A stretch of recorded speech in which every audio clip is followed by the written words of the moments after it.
Hey guys, welcome back to my channel. Thank you so much for coming back to my channel and watching my videos. You guys are the best, so please go ahead and subscribe if you haven't already, and also give me a thumbs up to make my day. Right guys, you can see actually you can't see. आज चाहिँ मैले के भन्न चाहदै थिए भने म चाहिँ ढिलो भ्लग स्टार्ट गरेको भन्न लागेको थिए. सो यु कान्ट सी मैले छिटो भ्लग गरेको कि ढिलो भ्लग गरेको.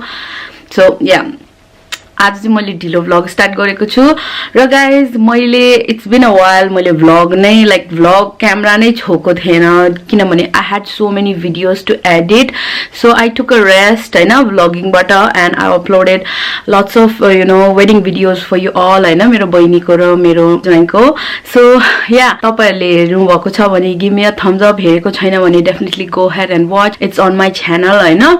र गाइज आज चाहिँ I'm just trying to vlog किनभने हिजो अस्तितिर खासै के गरेकै थिएन होइन, जस्ट घरमा बसेर भिडियो एडिट गरिरहेको थियो. So I really didn't wanted to upload any videos, boring vlogs videos. So त्यही भएर हो. सो आज चाहिँ मेरो बहिनी र मेरो ज्वाइँ आउनेवाला छ भरे, अनि त्यसपछि चाहिँ भोलि हामी क्याम्पिङ जान लागेको हो. So it's going to be a very fun weekend. So I hope you guys will enjoy.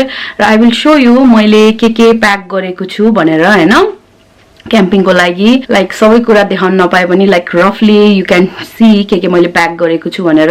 माथि चाहिँ अलिअलि सामानहरु छ अनि यहाँ तल किचनमा पनि अलिअलि सामान छ. I need to pack some more stuff. So lots of packing today हैन. अलमोस्ट 95% चाहिँ प्याक भइसक्यो, मैले गरिसके सबै कुरा. So let me show you मैले के प्याक गरेको छु भनेर है त. सो यो मेरो ड्रिंक्सको ब्याग हो.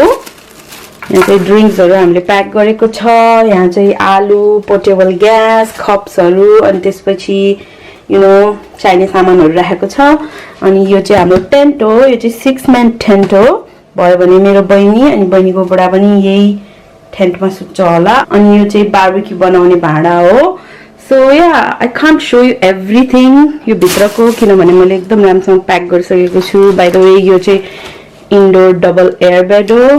Can't see it but yeah you will see everything tomorrow हैन. पुरा डिस्प्ले गरेपछि चाहिँ म अभियसली तपाईहरुलाई देखाउँछु. अब भरे मेरो बहिनी अनि ज्वाइँ आउनेवाला छ नि त. सो त्यही भएर चाहिँ मैले पोर्क करी बनाएको छु. अनि यो चाहिँ भेन्टाको तरकारी हो.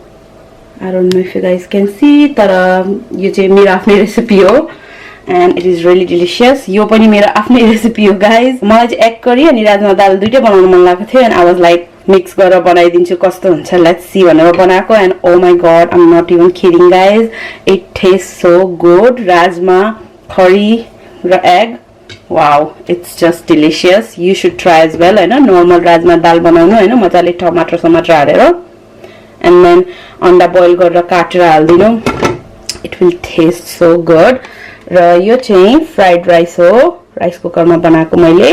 मेरो बहिनी was asking me to make this, so त्यही बनाएको. यो चाहिँ भेज फ्राइड राइस हो र मैले यही नै बनाएको छु मेरो बहिनी अनि उमेशको लागि. र यही हो हाम्रो डिनर चाहिँ. And everything looks so delicious. I just can't wait to eat this. र yeah by the way guys यो माखा मार्ने कुरा हो. एकदमै गर्मी भइरहेको छ अनि यहाँबाट माखा आएको छ. I just want to kill that माखा. आई डोन्ट नो समर टाइममा चाहिँ माखा कहाँबाट छिर्छ घरभित्र. बाइ द वे म चाहिँ सम्भावना सेटको भ्लग्सहरु हेर्दैछु अहिले र माखालाई पनि मार्ने भनेर खोज्दैछु. Oh my god, I want to kill this माखा. यसलाई मैले पाएँ भने यस्तो नरमसँग मार्छु. I just want to kill this माखा. कराइरा हेज अ ब्याकग्राउन्डमा. सो या माखा मारे भने आई विल शो यु त्यो घिनलाग्दो माखा. ए यता दौडिँदैछ. यो किचनको ढोका बन्द गरिदिन्छु. मर्यो. यु आर डाइङ के, यु आर डाइङ. घिनलाग्दो माखा. मर्यो बल्ल मर्यो. ओ माई गड गाइज, कस्तो गाह्रो भएको. ल मोर अब. You cheat, look at this guys. यो माखालाई चाहिँ यहाँ यसरी स्प्रे गरिदिन्छु अनि अहिले टिप्ने हो. हल्का क्लिन गरिदिन्छु के, किनभने यो माखा ठ्याक्क मर्ने बेलामा यहाँ खसेर मर्यो क्या. अरू ठाउँमा पनि I don't know, I am not clean अरू ठाउँमा पनि, बट यस्तो घिनलाग्दो के है.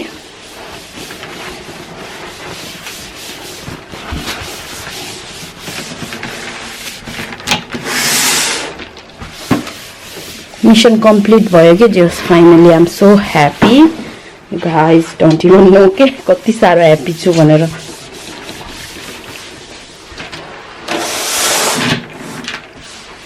सो हल्का यतातिर पनि स्प्रे लगाइदिएको छु बाइ द वे यो लेदरको सोफा हो यसो युज नगर्नु जेपिटी प्रडक्ट भन्छ तर आई नो इट्स ब्याड छि माखा कस्तो हरियो माखा रहेछ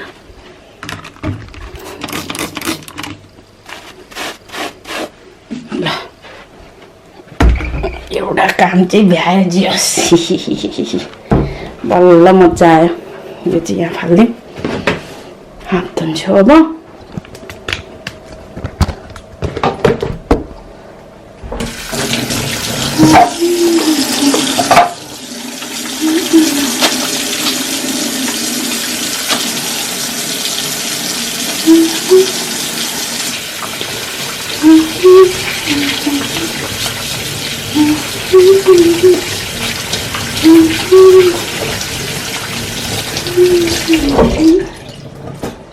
बाइ द वे गाइज हिजो चाहिँ मैले हैन मेरो नङ पालिस चाहिँ चेन्ज गरेको थिएँ I don't know if you guys can see यो पिङ्क चाहिँ सेम कलरको भएर यु कान्ट टेल हैन र यो चाहिँ गोल्ड कलरको थियो I don't know if you guys can see very well but yeah मैले चेन्ज गरेको छु कलर चाहिँ यो चाहिँ गोल्ड कलरको थियो मैले यसलाई सिल्भर कलरको लगाइदिएछु अनि योहरू चाहिँ पिङ्क कलरको थियो सेम देख्छ बट या चेन्ज गरेको थिएँ मैले हिजो नेल पलिसको कलर तर यो नो यो एक्रेलिक नेलमा आफूले गरेको राम्रो नहुँदो रहेछ के वहीँ गएर गरेको ठिक हुँदो रहेछ सो या भर्खरै मैले वाटरमेलन्स खाएँ र आइ एम स्टिल वाचिङ सम्भावना सेटको भ्लग्सहरू I am just catching up with her vlogs it is so fun to watch her and she is so hilarious I just love her zoom गरौँ है त yeah I'm just watching her videos and stuff like that yeah it's a chill kind of day weather ekdam ramro cha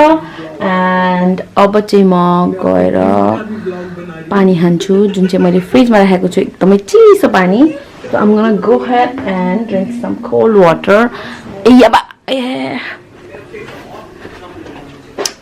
so Yelai faldi halam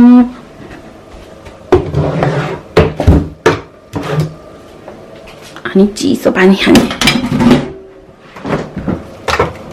ठन्डा ठन्डा कुल कुल पापा पापा पानी यस्तो गर्मी छ है lately oh my God UK मा कहिले नि यसरी पानी चिसो बनाएर चाहिँ मैले खाएको थिएन मलाई याद भएसम्म है but it is so hot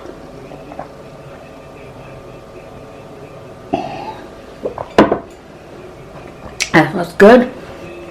अहिले चाहिँ म स्टिल मेरो बहिनीहरुलाई वेट गर्दै हो अहिले म माथि जाँदै हो आई डोन्ट नो म किन माथि जाँदै हो बट म माथि जाँदै हो या आई नो म किन माथि जाँदै हो अहिले चाहिँ र म चाहिँ तपाईहरुलाई चाहिँ यो देखाउनको लागि लिएर आएको माथि मैले के प्याक गरेको छु भोलिको लागि भनेर सो यो ब्याग छ यसमा चाहिँ मेरो क्यामेराहरु अनि त्यसपछि मेकअपको स्टफहरु छ यो चाहिँ मेरो ब्याकप्याक हो यसमा मेरो सामानहरु छ चाहिने इम्पोर्टेन्ट सामानहरु र यो चाहिँ ठुलो मादल जस्तो ब्याग हो I don't know what you call this मेरो बुढाको हो बट यसमा चाहिँ मैले दुईटा कुशन सिरिक अनि मेरो कपडाहरु राखेको छु अनि यो चाहिँ मेरो भोलि लाउने कपडा हो अनि मैले चप्पल पनि हालेको छु भोलिको लागि र रनिङ शूज पनि हालेको छु बाइ द वे हामी लेक डिस्ट्रिक्ट जाँदै हो क्याम्पिङको लागि मैले भने कि भनेन आई फरगट बट या हाइकिङ हुन्छ मस्त हैन त्यही भएर रनिङ शूज पनि छ यो झोलाभित्र म लेक डिस्ट्रिक्ट पहिला पनि गएको हो साथीहरुसँग सो तपाईहरुले मेरो भ्लग्स पहिलाको हेरेको छैन भने you can go here and watch र या आजको लागि यति नै भन्नु पर्ला guys I will see you soon by